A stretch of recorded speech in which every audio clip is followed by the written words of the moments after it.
When a meteor slammed, images here, these are... Wait, what is the explosion? Ocean. What was that? Earlier footage shows...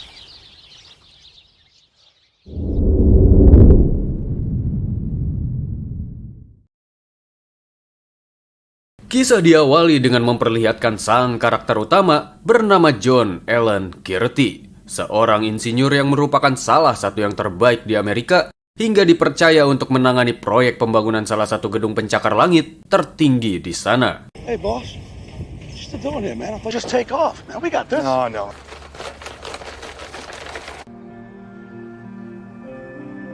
Sepulang kerja, John kembali ke rumah untuk menemui sang istri bernama Allison. Setelah beberapa hari tidak bertemu karena hubungan mereka sedang tidak baik, Allison akhirnya mengizinkan John kembali ke rumah sekalian membantunya menyiapkan acara makan-makan bersama tetangga yang akan digelar besok. Are you kidding?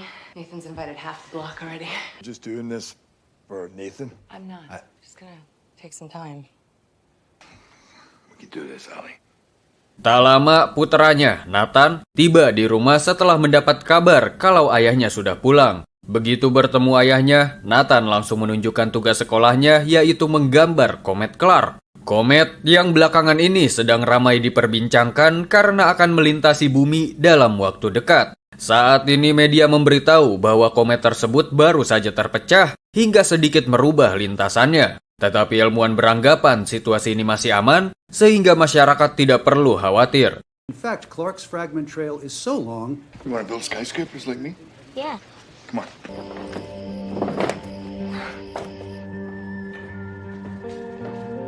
Keesokan paginya, saat John sedang membersihkan peralatan masak sambil ngobrol sama tetangga, Allison menyuruhnya pergi ke supermarket membeli beberapa bahan makanan yang masih kurang untuk acara makan-makan hari ini. Coming over later. You know I never miss a free meal? We're gonna need some more beer and wine. Well, I need to get ready. People are gonna be here soon. Get some more hot dog buns. Thanks. John pun akhirnya pergi ke supermarket dengan mengajak Nathan. Di sepanjang jalan, John menyadari banyak pesawat militer yang sedang berlalu lalang di langit. Entah sedang bersiap untuk menghadapi sesuatu atau hanya sedang menjalankan latihan rutin, tetapi bersamaan dengan itu komet Clark sudah mulai terlihat. Whoa. Where are they going? Looks pretty cool, huh? Saat sedang berbelanja, John tiba-tiba menerima peringatan darurat di ponselnya. Anehnya, hanya dia sendiri yang menerimanya, sementara orang lain di sekitarnya tidak. Tidak lama, John mendapat telepon dari pihak keamanan negara yang memberitahukan bahwa dirinya beserta keluarganya termasuk ke dalam daftar warga yang akan dievakuasi ke tempat perlindungan khusus yang telah disiapkan pemerintah. Presidential alert. Hello?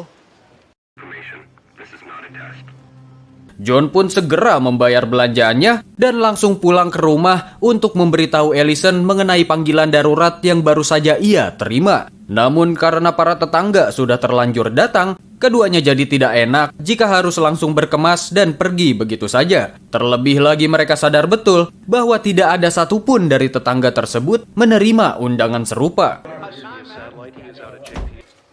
Hey, they said our family's been selected for shelter. Hey John, here it comes. You guys get in here. Tidak lama kemudian, media televisi menyiarkan secara langsung pecahan pertama komet Clark yang diperkirakan akan jatuh di Samudra Pasifik. Akan tetapi anehnya kameramen yang telah disiapkan di sana malah sama sekali tidak melihat kometnya. Dan malah rumah mereka yang bergetar. Expected in the Atlantic Ocean. What was that? Earlier... Entah ada yang salah menghitung atau bagaimana, ternyata kometnya jatuh di wilayah Florida yang menciptakan gelombang kejut besar yang terasa sampai rumah mereka di Atlanta. Tepat setelah itu kembali muncul peringatan darurat untuk keluarga John yang bahkan ditayangkan di televisi. Peringatan tersebut meminta John sekeluarga untuk segera bersiap dan pergi ke pangkalan udara militer di Warner Robins dengan menunjukkan barcode yang telah mereka terima.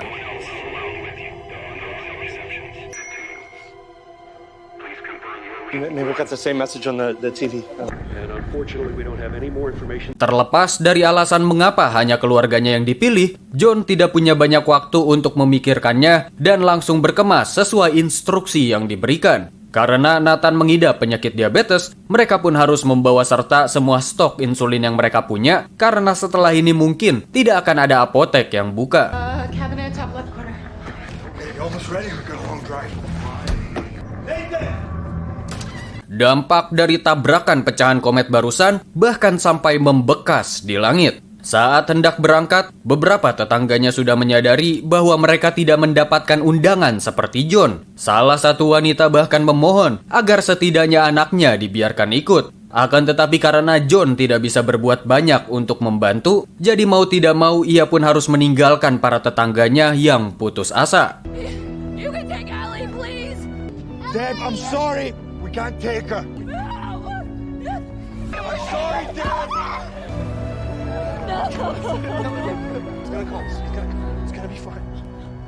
Kerusuhan dan penjarahan pun terjadi di mana-mana. Saat hendak memasuki jalan tol, John mendapati jalur tersebut sudah dipadati kendaraan yang hampir tidak bergerak sama sekali. Tidak ingin terjebak lebih jauh, ia pun segera memundurkan mobilnya lewat bahu jalan dan memilih mencari rute lain menuju pangkalan udara.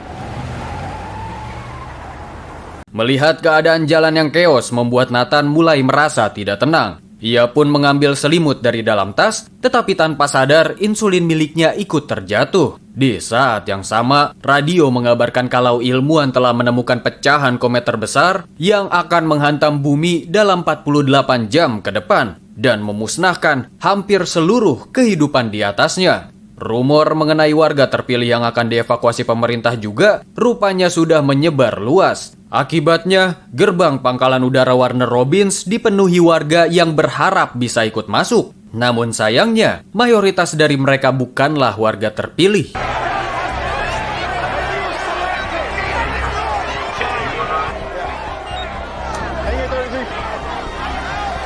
Setelah berhasil masuk, mereka masih harus mengantri untuk mendapatkan gelang tanda pengenal. Belum selesai sampai di situ, mereka juga harus memilah barang bawaan karena setiap undangan hanya diperbolehkan membawa satu tas saja. Di saat itulah mereka baru sadar kalau tas insulinnya Nathan tertinggal di mobil akibat Nathan yang tidak sengaja menjatuhkannya tadi. John pun langsung bergegas mengambilnya karena waktu keberangkatan hanya tersisa 20 menit lagi.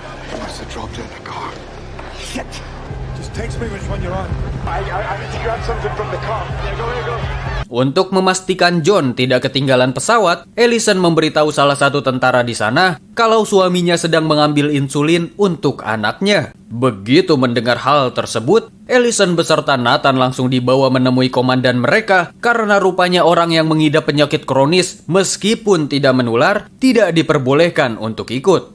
What's the problem? Line 1, we need an escort. What? Let's go. No, Captain, I don't remember giving the order on that. Should have been informed anyone with a chronic condition can't be on the plane. Ellison pun terus memohon belas kasihan si ibu komandan agar Nathan diperbolehkan untuk ikut. Tapi si ibu komandan malah mengungkap fakta bahwa dia beserta 99% tentara yang berjaga di sini juga bukanlah termasuk orang yang terpilih. We are all volunteers here just doing our jobs. Please, what am I supposed to do? I'm very sorry. Stop.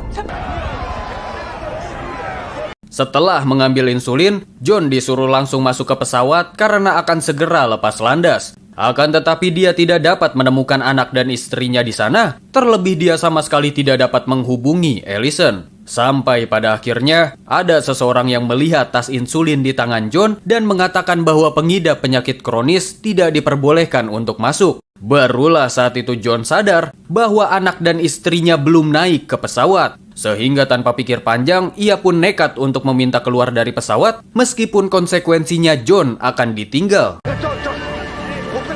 You get off this plane, we are leaving without you. That's okay. Setelah pintu pesawat berhasil dibuka, ratusan warga rupanya berhasil menerobos gerbang sehingga kerusuhan tidak dapat dihindarkan. Bahkan seorang petugas yang sedang mengisi bahan bakar pesawat pun tertembak, yang membuat selang bahan bakarnya terjatuh. Tidak butuh waktu lama untuk api muncul karena peluru nyasar dan langsung menyambar tangki bahan bakar pesawat sehingga ledakan hebat pun terjadi.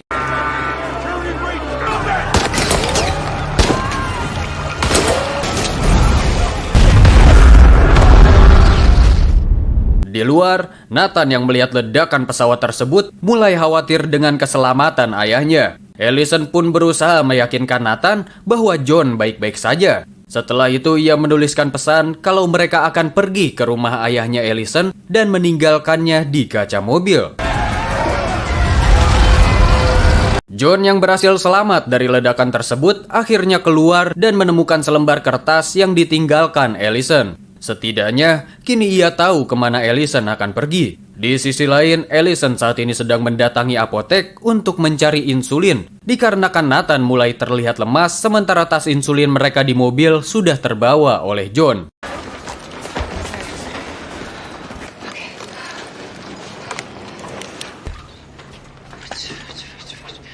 Ellison akhirnya menemukan insulin di sana, tetapi tiba-tiba datang sekelompok orang bersenjata yang menjarah apotek tersebut dan menembaki setiap orang di dalamnya. Ellison pun berusaha bersembunyi sambil perlahan membawa Nathan keluar, akan tetapi keduanya malah berhadapan dengan salah satu penjarah bersenjata. Untungnya, pria itu masih memiliki hati nurani, sehingga Ellison dan Nathan pun dibiarkan pergi.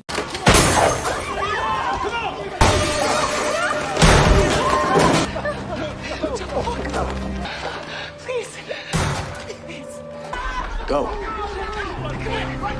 Di luar, Ellison kebetulan bertemu dengan sepasang suami istri bernama Ralph dan Judy. Ia pun meminta tumpangan di mobil mereka agar bisa pergi ke rumah ayahnya di Lexington. Tetapi Ralph mengatakan kalau ia hanya bisa mengantar sampai kota Knoxville dikarenakan tujuan mereka berbeda.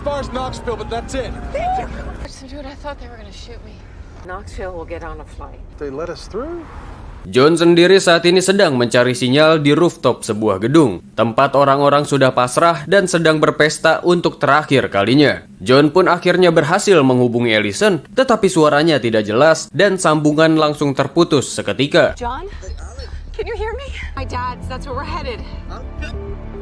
John pun turun dan bertemu sekelompok orang yang hendak pergi ke utara. Mengetahui mereka akan melewati Lexington, John pun meminta tumpangan. Okay, but you gotta get in now. Thank you.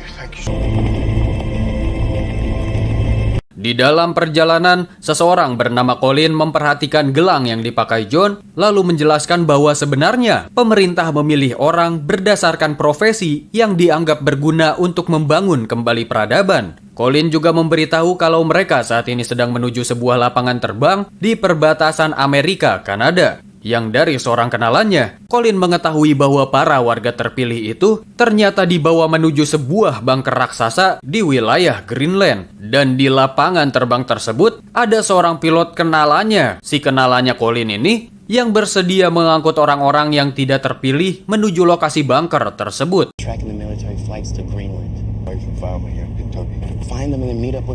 Kembali ke Ellison yang sedang dalam perjalanan, Judy memperhatikan gelang yang dipakai Ellison dan Nathan, lalu bertanya kenapa mereka tidak berangkat. Ellison pun menjelaskan bahwa Nathan ditolak karena penyakit diabetes yang dideritanya. Tergiur ingin menyelamatkan diri bersama istrinya, Ralph tiba-tiba menghentikan mobilnya, menarik Ellison keluar, dan merebut paksa gelangnya, kemudian membawa Nathan ikut menuju pangkalan udara terdekat di Knoxville. What are you doing? Why are you stopping the car? Where are you going?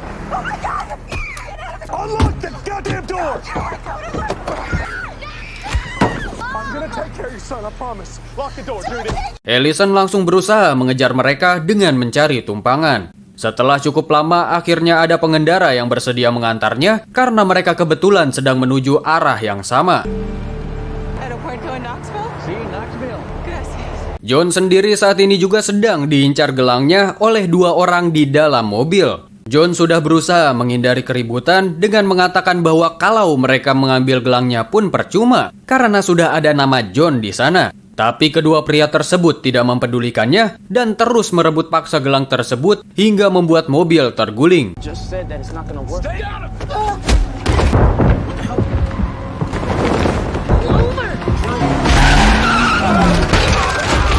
Segera John mengambil palu mereka yang terjatuh untuk bertahan diri. Akan tetapi karena dua pria ini masih berusaha untuk merebut gelang tersebut, John tidak sengaja mengenai kepala salah satu dari mereka dan membuatnya seketika tidak sadarkan diri.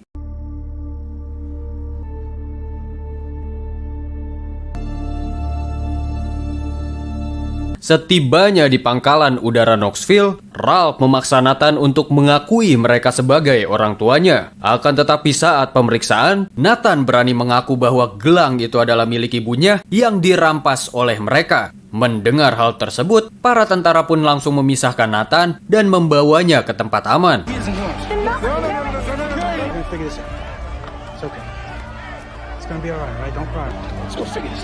Sesaat kemudian, Ellison pun tiba di sana dan langsung menemui petugas di gerbang. Setelah mengetahui situasinya, petugas pun mengarahkan Ellison menuju tenda pengungsian tempat Nathan dibawa tadi. The soldier at the jail said you might have my son. Yeah. Please, come here.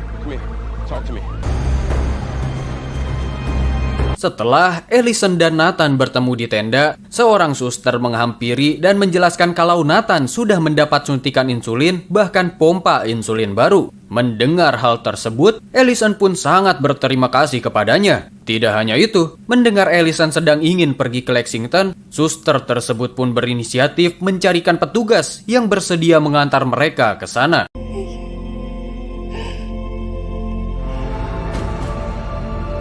Setelah kejadian perebutan gelang tadi, John berjalan kaki hingga sampai di sebuah kompleks perumahan. Di sana, John masuk ke salah satu rumah untuk membersihkan diri dan mencari makanan. Secara kebetulan, ia menemukan kunci mobil si pemilik rumah yang tampaknya sudah pergi meninggalkan tempat itu. Karena tidak punya pilihan lain, John pun meminjam mobil tersebut dan meninggalkan pesan kalau ia akan mengembalikannya jika berhasil bertahan hidup.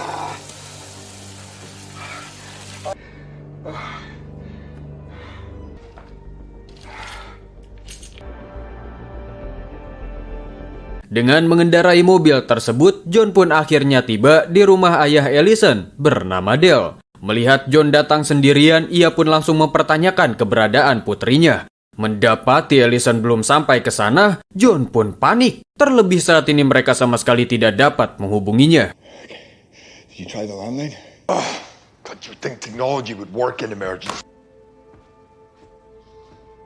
Sesaat kemudian, Ellison akhirnya tiba di Lexington. Ia pun segera menggunakan telepon umum yang ada di sana untuk menghubungi ayahnya. Setelah mengetahui keberadaan Ellison, tanpa membuang waktu, Dale dan John pun langsung menjemputnya saat itu juga. I'm sorry, I tried. How you doing? Okay? Hey, sunflower. Come on, let's get you guys home. Tepat saat mereka sampai di rumah, berita mengabarkan bahwa pecahan terbesar komet akan menghantam bumi sekitar pukul 8 pagi esok hari. Berita juga menayangkan rekaman mengenai bunker raksasa di Greenland yang menjadi tempat pengungsian warga Amerika yang terpilih. John pun langsung teringat informasi yang sebelumnya diberikan Colin, lalu segera memberitahu Ellison untuk berkemas. Nathan, come on. What about the pancakes? I'll make them.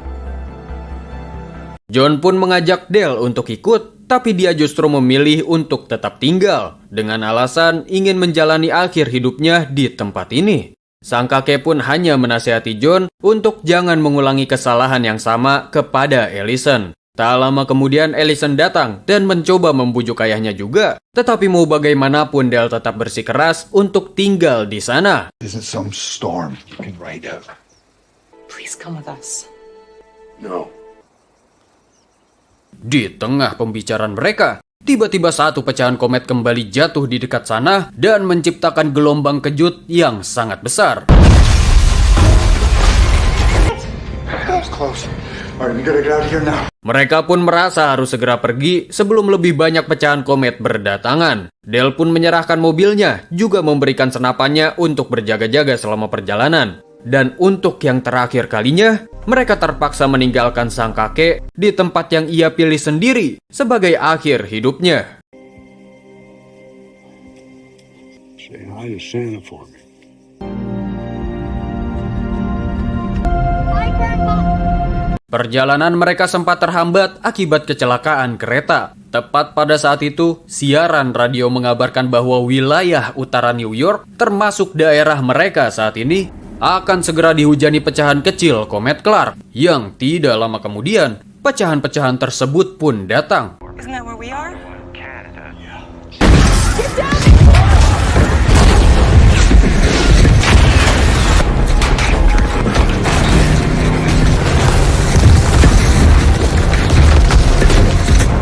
Untungnya mereka berhasil selamat, meskipun John sempat mengalami luka bakar di tangan kanannya karena berusaha menyelamatkan seseorang yang pingsan. Setelah itu mereka kembali melanjutkan perjalanan dan akhirnya tiba di lapangan terbang yang diceritakan Colin. Clark's largest fragment will land near Western, destroy most of Europe upon impact. They're taking off. There has to be more. Setibanya di sana, mereka hanya menemukan satu pesawat yang itu pun sudah bersiap untuk lepas landas. John pun berusaha memberhentikan pesawat tersebut dengan mencegatnya di lintasan penerbangan. John segera meminta maaf atas tindakannya, tapi memohon dengan sangat agar dirinya beserta keluarganya diizinkan ikut dalam penerbangan tersebut. Akhirnya mereka pun diperbolehkan untuk ikut, tetapi tanpa membawa tas karena pesawat kini sudah sangat kelebihan beban. You should redress that. Looks bad. Setelah semua yang telah dilalui, John pun sudah bisa merasa tenang dan akhirnya tertidur sambil memimpikan kebersamaan keluarga kecilnya dulu. Keesokannya mereka pun berhasil sampai di Greenland, tetapi sebelum sampai di bunker, pecahan komet yang cukup besar kembali menghantam. Gelombang kejut yang ditimbulkan seketika membuat pesawat mengalami turbulensi hebat hingga merusak mesinnya.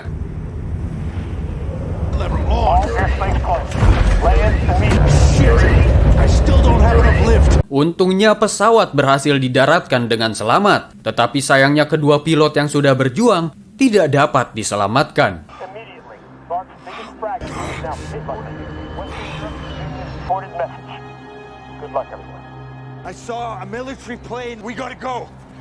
Karena waktu yang sudah menipis, mereka semua pun segera berlarian menuju bunker. Tidak lama tentara yang menyadari kehadiran mereka langsung datang menjemput dan membawa mereka masuk ke dalam.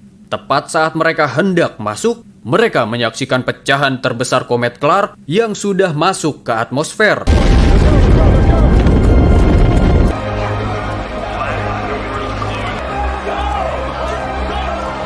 Di tengah detik-detik terakhir sebelum hantaman, John terus berusaha menenangkan istri dan anaknya, sementara hitungan mundur menuju tabrakan terus berjalan.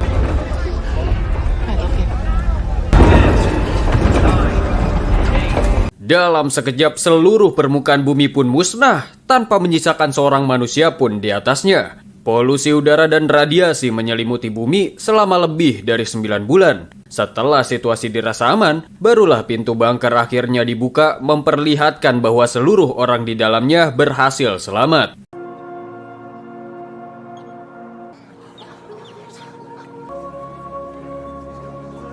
Dan film pun akhirnya selesai. Secara keseluruhan, film ini berhasil menggambarkan nuansa kiamat global dengan cukup menegangkan. Meskipun masih ada beberapa efek CGI yang masih kurang maksimal untuk film keluaran 2020, tapi masih oke lah bisa ditoleransi. Kekurangan terbesar film ini justru terletak pada logika ceritanya. Terlalu banyak kebetulan yang seakan dibuat hanya untuk menyelamatkan si protagonis. Dan yang terparah adalah saat momen klimaks, di mana pecahan komet terbesarnya menabrak bumi. Momen yang ilustrasinya sangat ditunggu, justru di-skip langsung ke bagian setelah bencana. Ya, walaupun hal tersebut dilakukan untuk memangkas biaya produksi yang mungkin terlalu besar, tapi dengan premis sebesar itu yang disajikan, ekspektasi penonton wajarlah jadi ikut tinggi. Terlepas dari semua itu, film ini tetap mampu menjaga ketegangan sampai akhir, sehingga ceritanya masih terasa menarik untuk terus diikuti sampai selesai. Untuk itu, film ini bisalah masuk kategori cukup direkomendasikan untuk ditonton. Terima kasih sudah menonton, dan sampai jumpa di video berikutnya.